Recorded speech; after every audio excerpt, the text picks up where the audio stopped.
भैया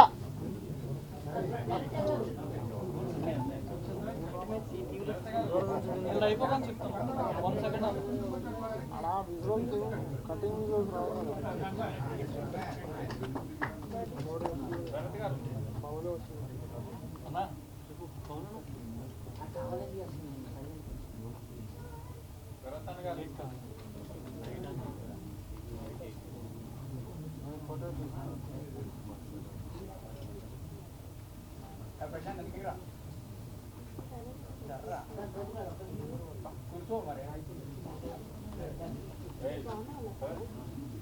తమ్ముడు తమ్ముడు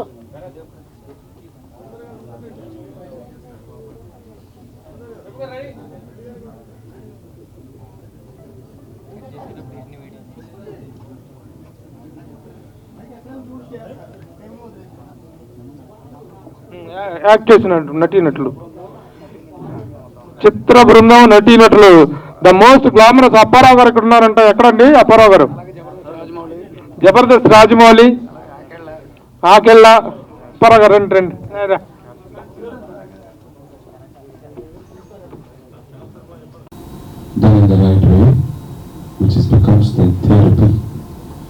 तो वो सारे कृष्ण कॉन्सेप्ट्स हैं जो भी कॉन्सेप्ट्स मैं करता हूँ वेरी वेरी इंट्रिकेटली डिजाइंड, उसके पीछे बहुत रिसर्च है ताकि हमारे घर के बड़े, हमारी उम्र के और हमारे बच्चे सबको मानसिक संतुलन और शांति मिले और कल्चर भी और एंजॉय भी हो. So this is a thriller but we do धमाल मतलब मस्ती also. So it's not only meditative. It's a combination. It's a package.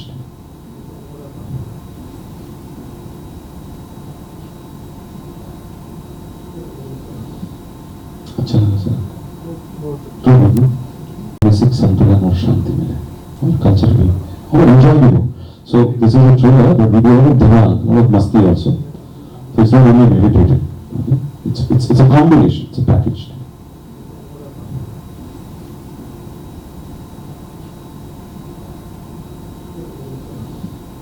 अच्छा लगा सर. तो मानसिक संतुलन और शांति मिले और कल्चर भी और एंजॉय भी हो. So this is a thriller but we do धमाल मतलब मस्ती also. So it's not only meditative. It's a combination. It's a package.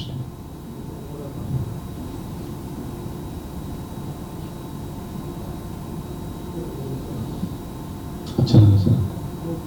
तो मानसिक संतुलन और शांति मिले और कल्चर भी और एंजॉय भी हो.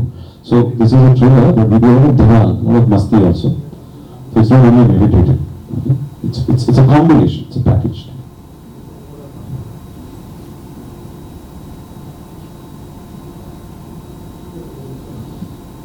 अच्छा लगा सर. तो मानसिक संतुलन और शांति मिले और कल्चर भी और एंजॉय भी हो. So this is a thriller but we do धमाल मतलब मस्ती also. So it's not only meditative. It's a combination. It's a package.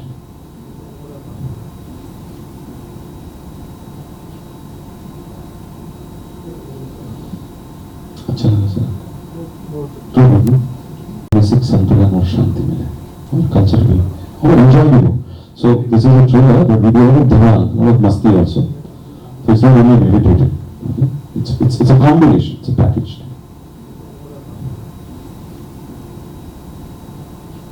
अच्छा लगा सर. तो मानसिक संतुलन और शांति मिले और कल्चर भी और एंजॉय भी हो. So this is a thriller but we do धमाल मतलब मस्ती also. So it's not only meditative. It's a combination. It's a package.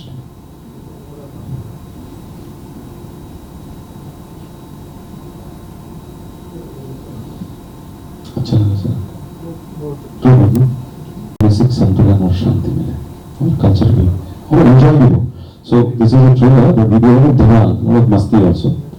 So it's not only meditative. It's a combination. It's a package.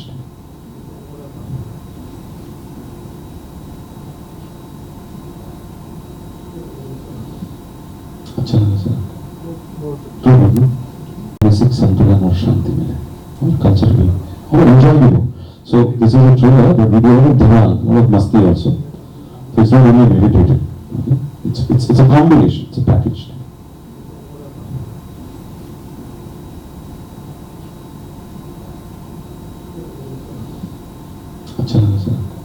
Basic संतुलन और शांति मिले और culture भी और enjoy भी हो. So this is a trailer, but we do have a dhamaal, like masti also. So it's not only meditative. Okay? It's a combination. It's a package.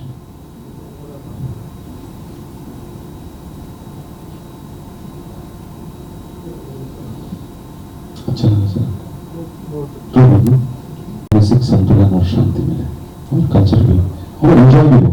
So this is a trailer, but we do have a dhamaal, like masti also. So it's not only meditative. Okay? It's a combination. It's a package.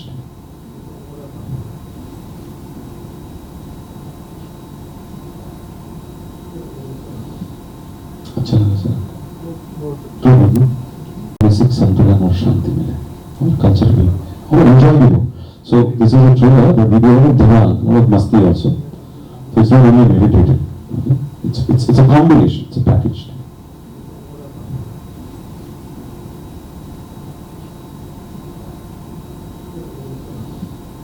నమస్కారం. వేదిక మీద ఉన్న పెద్దలందరికీ నా నమస్కారం. డొక్కా సీతమ్మ గారి cinema నిర్మాతలు మురళీమోహన్ గారు సెలబ్రేషన్ చేస్తూ 2 రోజుల కింద నాకు ఫోన్ చేసి చెప్పారు, మీరు రావాలండి ఫంక్షన్కి అని.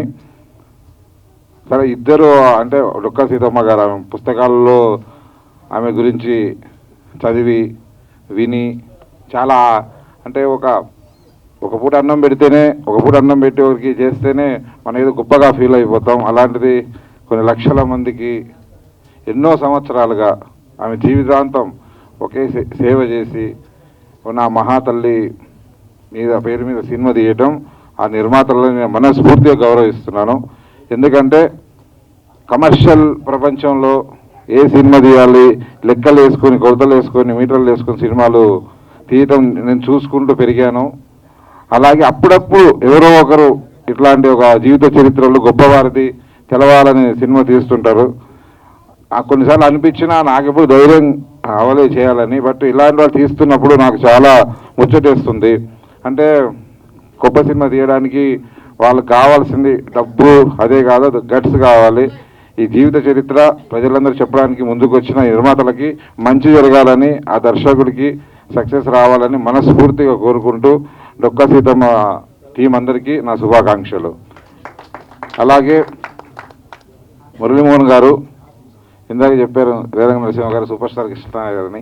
సూపర్ స్టార్ కృష్ణ గారి అభిమానిగా ఆయన చూడడానికి ఫిల్మ్ నగర్కి వచ్చి ఇక్కడే ఉండిపోయి ఇక్కడే చిన్న చిన్న పనులు చేసుకుంటూ కెమెరా అసిస్టెంట్గా ప్రొడక్షన్ మేనేజర్గా అవన్నీ చేసుకుంటూ నేర్చుకుంటూ అన్నీ చూసుకొని 2006లో నిర్మాతన ఇప్పటికీ 20 ఇయర్స్ నుంచి ఒక 15-20 ఫిలిమ్స్ చేస్తూ 80-90% సక్సెస్ రేట్లో వెళ్తూ అందరి సపోర్ట్తో వెళ్తున్నా. మురళీమోహన్ గారి నేను అప్పుడప్పుడు దూరంగా ఎన్నో ఫంక్షన్లో నమస్కారం పెడితే ఇప్పుడు క్లోజ్గా కలవలేదు. కానీ ఆయన గురించి నేను ఎప్పుడు ఇంటర్వ్యూలో ఆయన ఎలా జీవించారు, ఎలా ఎదిగారు, ఎలా చేశారు అని ఎన్నో ఇన్స్పిరేషన్గా తీసుకుంటా. ఎన్నోసార్లు నాకు ఎన్నో అవకతవకలు వచ్చినప్పుడు ప్రాబ్లమ్స్ వచ్చినప్పుడు ఇన్స్పిరేషన్గా తీసుకుంటా. ఆయన చెప్పిన ఎన్నో వర్డ్స్ ఇన్స్పిరేషన్గా తీసుకుంటా. ఎట్లాగైనా అది ఫాలో అవ్వాలని చాలా మీ లైఫ్ స్టోరీ నాకు చాలా ధైర్యాన్ని ఇచ్చింది సార్ చాలా సందర్భాల్లో. ఎందుకంటే ఒక మనిషి అన్ని ఫీల్డ్లలో సక్సెస్ ఉండడం అంత ఈజీ కాదండి. ఎక్కడో దగ్గర ఉంటాడు. అది ఎంత అంటే ఆయన టీనేజ్లోనే ఎదిగేజ్లోనే ఒక పట్టుదలతోటి ఇలాగే ఉండాలని ఒక పెట్టుకుంటే తప్ప జరగలేదు. ఆయన ఆ ఏజ్లో ఆయనకు అప్పుడు గుర్తుకు ఒక క్రమశిక్షణ పెట్టుకొని ఒక సక్సెస్ఫుల్ నటుడిగా సక్సెస్ఫుల్ నిర్మాతగా అన్నిట్లలో రాజకీయ రంగంలో సినిమా అంటే రియల్ ఎస్టేట్లో అన్నిట్లలో ఆయన నెంబర్ 1 పొజిషన్, అందరికీ ఆదర్శం. ఆయన పుట్టినరోజు వేడుకలకు నేను ఇక్కడ పాల్గొంటున్నందుకు చాలా గర్వంగా ఫీల్ అవుతున్నా. మనస్ఫూర్తిగా చెప్తున్నా sir, happy birthday to you. మీరు నిండు రోజులు ఇలా ఉండాలని ఎంతోమంది ఇన్స్పైర్ అవ్వాలని మనస్ఫూర్తిగా కోరుకుంటూ ముగిస్తున్నా. Thank you so much. గొప్ప నటులు మా మురళీమోహన్ గారు.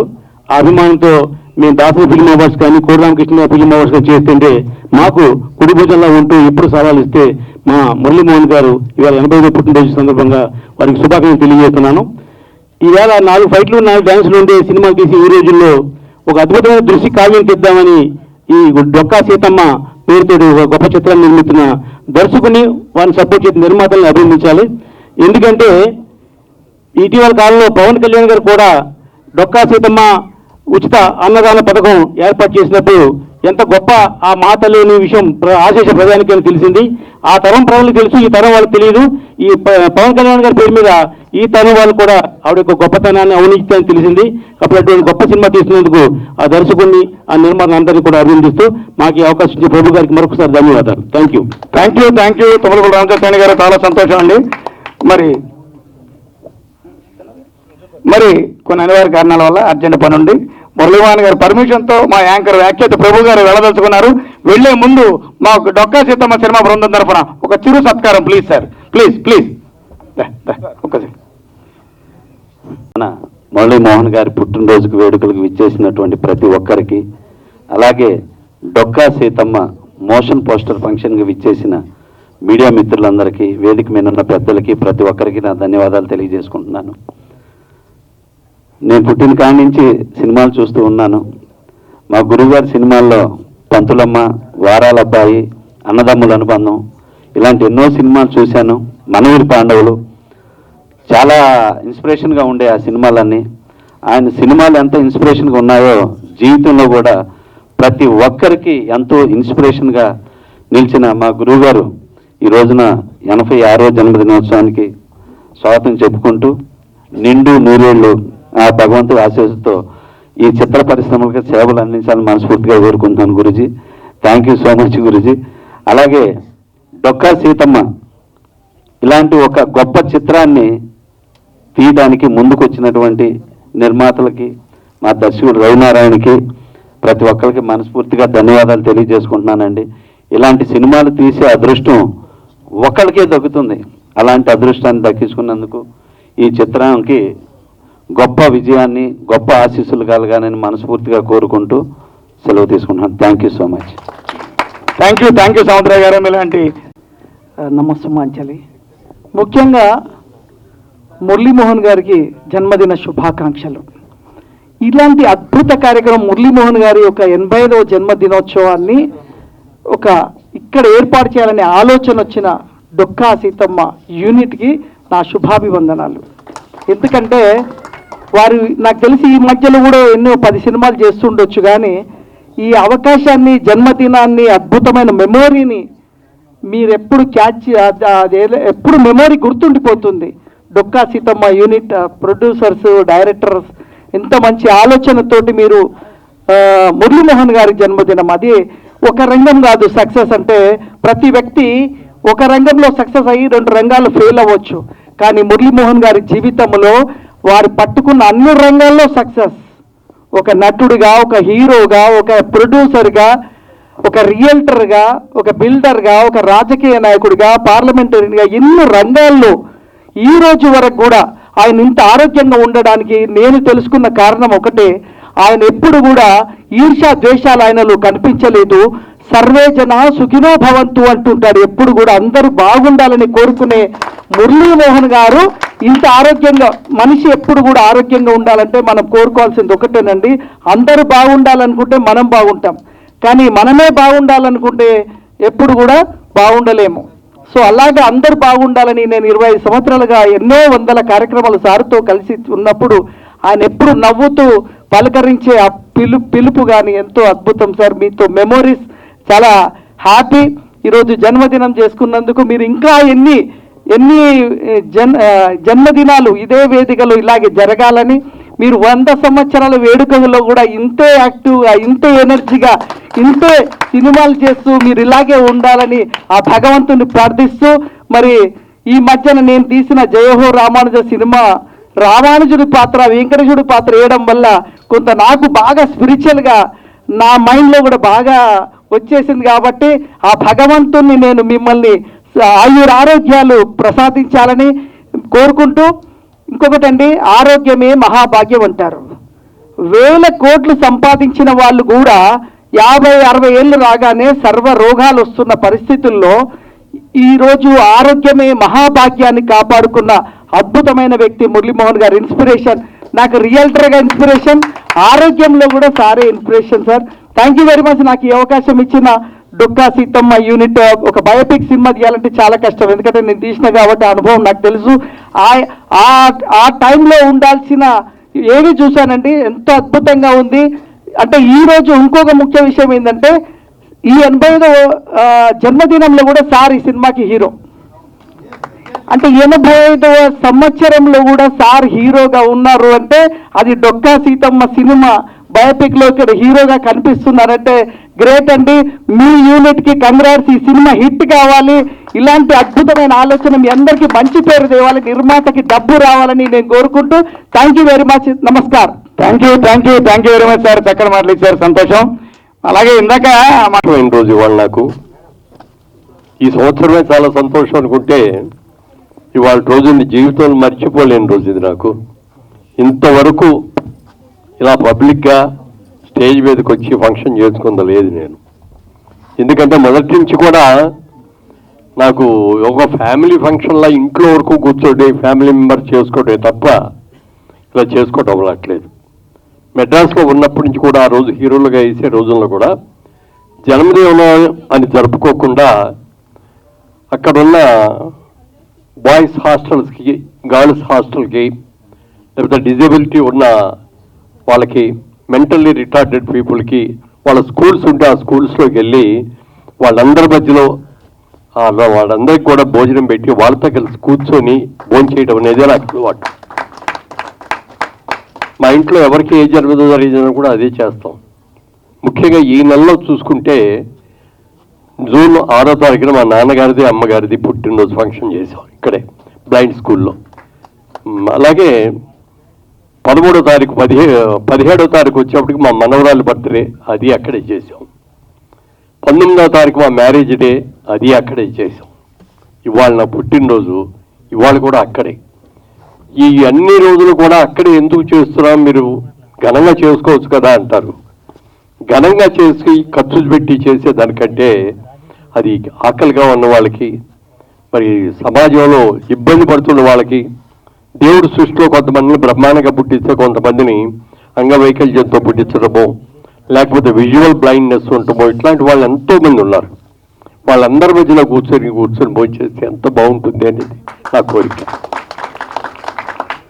ఈ బ్లైండ్ స్కూల్కి వెళ్ళినప్పుడు కూడా నేను వడ్డిస్తా అంటే పక్కన వచ్చాడు ఒక ఆయన అడిగారు వాళ్ళ లెక్చరర్ గారు, మీకు ఎవరు వడ్డిస్తున్నారో తెలుసా అండి అన్నారు. తెలుసా అండి అన్న. మురళీమోహన్ గారు అని చెప్పారు ఆయన. మీరు ఆయన సినిమాలు ఏమైనా చూసారా అని అడిగారు. పాప ఎట్లా చూస్తారు, బ్లైండ్ వాళ్ళు చూడలేరు. చూసామండి అన్నారు. ఏ సినిమా చూశారు అన్నారు. సినిమా పేరు రామానాయుడు గారి సినిమా ప్రేమించు సినిమాలు చూసామండి అన్నారు. ఆ సినిమా రిలీజ్ అయిపోయే ముందు రామానాయుడు గారు బ్లైండ్ స్కూల్లో ఉన్న పిల్లలందరూ కూర్చో ప్రివ్యూ షో వేశారు. ఆ సినిమా చూసి వచ్చిన తర్వాత బయటకు వచ్చిన తర్వాత వాళ్ళందరూ కూడా కళ్ళు దృష్టి లేని వాళ్ళు కూడా కళ్ళమంట నీళ్లు పెట్టుకుంటూ బయటకు వచ్చి అందరినీ అభినందించడంతో పాటు నా దగ్గరకు వచ్చి నన్ను అందులో ఆ బ్లైండ్ గర్ల్ ఫాదర్ క్యారెక్టర్ నేను వేశాను.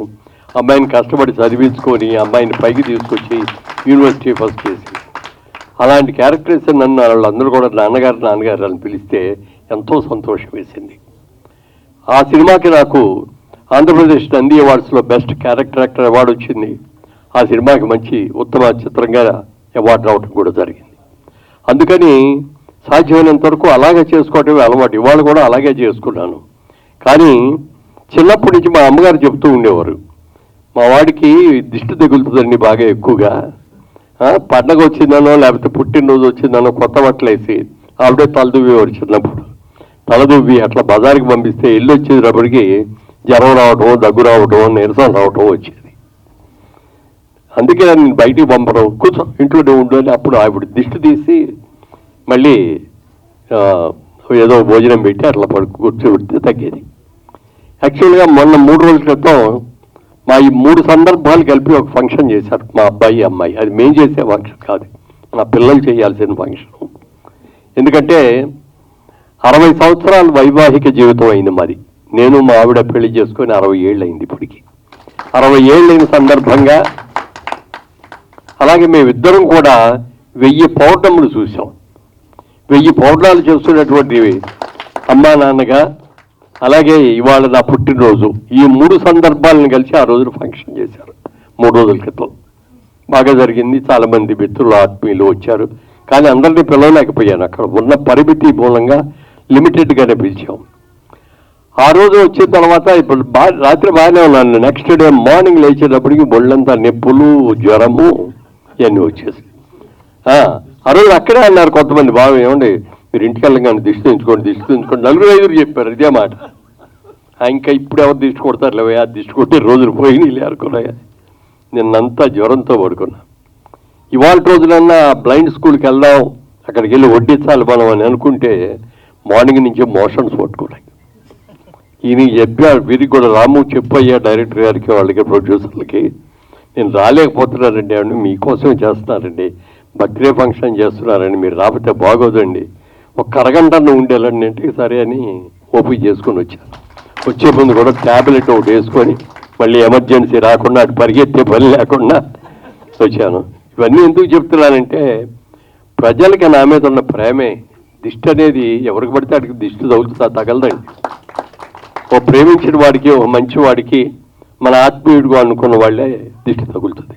సరే, కొంతమంది దిష్టితో కళ్ళతో చూసే వాళ్ళు ఉంటారు, నల్లరాయి కూడా పగిలిపోతుందంటారు దిష్టికి. అలా నల్లరాయిని కాపోకపోయినా మరి ఈ విధంగా మళ్ళీ ఆరోగ్యంగా మీ ముందు చూడటం అనేది నాకు చాలా సంతోషంగా ఉంది. ఇవాళ జరుగుతున్న ఇంతవరకు సినిమా ఇండస్ట్రీలో 350 సినిమాలు చేశాను. ఎప్పుడు ఇలా వేదిక మీద నా బొమ్మ వేసి ఇలా జరగడం ఇదే ఫస్ట్ టైం. నేను చెప్తున్నానండి, ఈరోజే ఫస్ట్ టైం. ఎప్పుడు జరగల ఇట్లా. అలాంటి చిన్న నిర్మాతలైనా చాలా ప్రేమతో, అభిమానంతో ఇది చేసినందుకు మనస్ఫూర్తిగా వారిని అందరినీ కూడా అభినందిస్తున్నాను. ఇలాంటి అవకాశం నాకు ఇచ్చినందుకు చాలా చాలా సంతోషం. ఇక మా రేలయ్య నరసింహారావు గారు ఇందాక చెప్పారు, ఆయన మా చందమా హీరో ఆయనేనండి. ఆయనతోనే ఆయన చూపించు, ఆయన నాతో హీరోగా చేసిన పుణ్యమో ఏవో తెలియదు కానీ 1000 చందమామలు చూసాం నేను, మా ఆవిడ కూడా. అలాగే రామ్ సత్యాన్ గారు, ఆయన నిర్మాతల పట్ల దేవుడు. ఆయన ఎందుకు మాట్లాడుతున్నానంటే ఆయనంతటిగా ఆయన తీసిన సినిమాలే కాకుండా ఎంతోమంది సినిమా తీద్దామని మొదలుపెట్టి మధ్యలో ఆగిపోయిన వాళ్ళందరూ కూడా పిలిచి, మీకు ఎందుకు ఆ సినిమా సగం నేను పూర్తి చేసి నేను రిలీజ్ చేస్తానని చెప్పి ఎంతోమందిని ఆదుకున్న వ్యక్తి. చాలామందికి తెలుసో తెలియదో, ఏంటంటే 100 పైన తీశారు, 115 సినిమాలు తీశారు ఆయన. అంత మంచి నిర్మాత, అంత మంచి వ్యక్తి. చిన్న చిన్న నిర్మాతలు వస్తారు, వాళ్ళకి ఏదైనా ఇబ్బంది పడితే మనం ఆదుకోవాలి అనేటువంటి మంచి మనసున్న వ్యక్తి ఆయన రామ్ సత్యాన్ గారు. అలాగే ఇక డొక్కా సీతమ్మ గారి గురించి, మాది వెస్ట్ గోదావరి, ఈస్ట్ గోదావరి 2 అనుకోండి. పుట్టింది వెస్ట్ గోదావరిలో అయినా నేను పార్లమెంట్ సబ్జెక్ట్గా చేసింది ఈస్ట్ గోదావరి, రాజమండ్రి నుంచి. ఆవిడ కూడా ఆ జిల్లాకి సంబంధించిన ఆవిడ. ఎంతోమంది ఎన్నో రకాలుగా చెప్పారు డొక్కా సీతమ్మ గారి గురించి. కానీ నేను పుట్టేటప్పటికే ఆవిడ చనిపోయినట్టున్నారు, అప్పటికే పోయారు ఆవిడ. కానీ అందరూ చెప్పటం వింటమే. ఆ ఆవిడ బుక్ కూడా ప్రింట్ చేస్తే అది చూడటం జరిగింది. లాస్ట్ టైం రాజమండ్రిలో ఉండగా పుష్కరాలు జరిగినాయండి. ఆ పుష్కరాలు కూడా 12, మామూలుగా పుష్కరం అంటే 12 సంవత్సరాలకు ఒకసారి జరుగుద్ది. అలాంటి 12 సంవత్సరాలకు ఒకసారి జరిగేటటువంటి 12లో 144 సంవత్సరాలకు ఒక్కసారి మాత్రం జరిగే మహాపుష్కరం చేశాం మేము ఉండగా. ఆ టైంలో మన డొక్కా సీతమ్మ గారి నాటకం పోటీలు ఆ రోజున నంది నాటకోత్సవాలు చేశాం రాజమండ్రిలో ఘనంగా, చాలా ఘనంగా. దాంట్లో ఆ నాటకానికి ఆల్మోస్ట్ ప్రైజులన్నీ దానికే వచ్చేసి, సీతమ్మ గారికి వచ్చింది, మరి అలాగే హస్బెండ్ ఆయనకి వచ్చింది, డైరెక్టర్కి వచ్చింది, స్క్రిప్ట్ రైటర్కి వచ్చింది, అన్నీ వచ్చినాయి. తర్వాత చాలామంది ప్రయత్నాలు చేశారు ఇది సినిమా తీయాలి అని. సినిమా తీయాలంటే ఇవాళ సినిమా అనేది కమర్షియల్ సినిమా. ఇందులో ఫైట్లు ఉన్నాయా, ఇందులో కామెడీ ఉందా, ఇందులో ఏమన్నా కళ్ళ నీళ్లు పెట్టేవి ఉంటాయా, ఇట్లా రకరకాలుగా అడుగుతారు. కానీ ఈ సినిమాలో అవేమీ లేవు. లేకపోయినప్పటికీ ఒక అద్భుతమైన వ్యక్తి, అన్నమో రామచంద్ర అనే మాట వినపడకుండా, ఆకలి అనే మాట వినపడకుండా వచ్చిన ప్రతి వ్యక్తికి కూడా అన్నం పెట్టాలి అన్న గొప్ప ఆశగా ఉన్నటువంటి తల్లి అది. మీకు ఏది ఇచ్చినా సంతృప్తి కలగదు. రూపాయలు కావాలని వచ్చా అనుకోండి, 1000 రూపాయలు తీసుకోవయ్యా అని ఇచ్చినా ఆ క్షణం సంతోషిస్తాడు, వెళ్ళిపోతాడు. ఏం 1000 ఇచ్చాడు, 10,000 ఇవ్వచ్చు కదా, ఏంటో బాగా సంపాదించాడు కదా, 1,00,000 రూపాయలు ఇవ్వచ్చు కదా అనుకుంటారే తప్ప చాలండి చాలా థ్యాంక్స్ అని అనరు. ఒక్క అన్నం పెట్టినప్పుడు మాత్రమే, ఆకలితో వెళ్ళి అన్నం పెట్టినప్పుడు మాత్రమే కడుపు నిండా తిని బాబు ఇంకొంచెం వడ్డించుకోండి చాలమ్మా, చాలా అసలు సంతృప్తిగా తిన్నాను తల్లి, చాలు తల్లి నేను చల్లగా ఉండాలని దీవించేది ఒక్క అన్నదానం చేసినప్పుడు. అలాంటి గొప్ప వ్యక్తి అన్న ఈవిడ డొక్కా సీతమ్మ గారు. ఆయనకి రాజమండ్రిలో ధవళేశ్వరం పెద్ద ప్రాజెక్ట్ ఉంది, మీకు అందరికి కూడా తెలుసు కదా, ఆనకట్ట. అదే కాటన్ దొరగారని ఆయన ఒక అమెరికన్, ఇంగ్లాండ్ యూకేలో ఉండే ఇంజనీర్. ఆయన అప్పుడు బ్రిటిష్ వారి పరిపాలనలో ఉండటం మూలంగా ఆయన ఇక్కడికి వచ్చినప్పుడు అక్కడ గోదావరి నీరంతా కూడా సముద్రంలో కలిసిపోతుంది, ఇక్కడ ఒక ఆనకట్ట కట్టాలి అని అనుకున్నప్పుడు వాళ్ళు ఆయనను ఇంకో ఆయన కలిసి గుర్రాల మీద ఆ ఏరియా కొండలో గుట్టలో ఎన్ని కూడా తిరిగి ఓ టైంలో గోదావరి నదిలో తుఫాను వస్తుంది, వీళ్ళు ఇరుక్కుపోయారు. ఏం చేయాలో తెలియని పరిస్థితి, బతుకుతారో లేదో తెలియదు, ఆకలి విపరీతంగా వేస్తోంది. అమ్మా సీతమ్మ తల్లి ఆకలిగా ఉంది అని చెప్పి వీళ్ళు గట్టిగా అరిచారట. ఆ అరుపులు ఆవిడికి వినపడి అప్పటికప్పుడు వంట చేసి భర్తను పిలిచి అర్జెంటుగా వాళ్ళు గోదావరిలో మునిగిపోయేటట్టున్నారు, చచ్చిపోయేటట్టున్నారు, తీసుకెళ్ళి ఇచ్చిరండి అని చెప్పి ఇచ్చి పంపిన గొప్ప తల్లి. ఆ మరుసటి రోజు వాళ్ళు దగ్గరకు వచ్చారు, ఈవిడ దగ్గరికి వచ్చి, అమ్మా మేమే నిన్ను వచ్చింది, నువ్వు పెట్టబట్టి బతికాము, నిన్ను ఇంత గొప్ప తల్లిని, ఇంతమందికి ఆకలి తీర్చున్నటువంటి సీతమ్మ గారి గురించి మా దేశంలో మా చక్రవర్తి గారు, మా రాజుగారు, మా దేవుడు, మా ప్రెసిడెంట్ మిమ్మల్ని రమ్మని పిలిచారండి, ఆహ్వానం ఇచ్చారు. ఆ ఆహ్వానం ఇవ్వటం కోసం మేము మీ దగ్గరకు వచ్చామని అని చెప్పింది ఆవిడ. చెప్తే అప్పుడు ఆవిడ, నేను ఎక్కడికి రానయ్యా, నేను దానికోసం వెళ్తే ఇక్కడ ఆకలిగా వచ్చే వాళ్ళందరికీ ఎవరు ఉండి పెడతారు, నేనేమి రానొద్దు అంటే అప్పుడు వాళ్ళు ఆయన అడిగారట, ఒక ఫోటో ఉంటే ఇవ్వమ్మా నాకు, చిన్న ఫోటో తీసుకొని వెళ్ళి అక్కడ పెట్టి ఆయన కూర్చున్న కుర్చీ పక్కన ఆ ఫోటోని పెట్టి దండేసి ఇది చేశారట. అది ఆవిడ గొప్పతనం. చాలామంది నిర్మాతలు తీయాలి అనుకున్నారు, ఎవరు డేర్ చేయాల. అలాంటిది మా నిర్మాతలు వీళ్ళందరూ, ఆ దర్శకుడు కానీ ఇది చెయ్యాలి, దీంట్లో లాభం ఎంత వస్తుందని కాదు, ఇది ఒక కళాఖండం లాంటి సినిమా, ఒక కన్న తల్లి ఆకలిగా వచ్చిన వాళ్ళకి అన్నం పెట్టిన చిత్రం ఇది. ఈ చిత్రం తీయాల్సిందే, ఎంత లాభం వచ్చినా నష్టం వచ్చినా అని అనుకోవటం. దానికి అనేక మంది మిత్రులందరూ కూడా చిన్న పెద్ద నేను లేకుండా అనేక మంది సహకరించి వచ్చారు. ఇంతమంది సహకరించింది ఎప్పుడు కూడా సక్సెస్ అవుతుందండి. ఎందుకని చెప్తున్నానంటే, హైదరాబాద్లో తీసిన మొట్టమొదటి సినిమా గురించి మీకు ఎవరికైనా గుర్తుందో లేదో, మా ఇంటి మహాలక్ష్మి అని పి గంగాధరరావు గారు ప్రొడ్యూసరు, జి రామిరెడ్డి గారు డైరెక్టర్. రామిరెడ్డి గారు, అందులో గుమ్మడి గారు, జమున గారు, ఇంకా హర్నాథ్ గారు, డాక్టర్ ప్రభాకర్ రెడ్డి గారు, వీళ్ళందరూ కూడా యాక్ట్ చేశారు. ఆ సినిమా రిలీజ్ చేసినప్పుడు వాళ్ళ ఎవరి దగ్గర కూడా డబ్బులు లేవు. అప్పుడు చివరికి అందరు కలిసి కూర్చొని మనందరం తలా కాస్త వేసుకుందాం, తలా 5,000 వేసుకుందాం, 16-20 మంది ప్రొడ్యూసర్ అనే పేరు పిలిచి అందరి పేర్లు బాగా చేస్తే బాగోదు అని అప్పుడు గంగాధరరావు గారి పేరు ప్రొడ్యూసర్ అని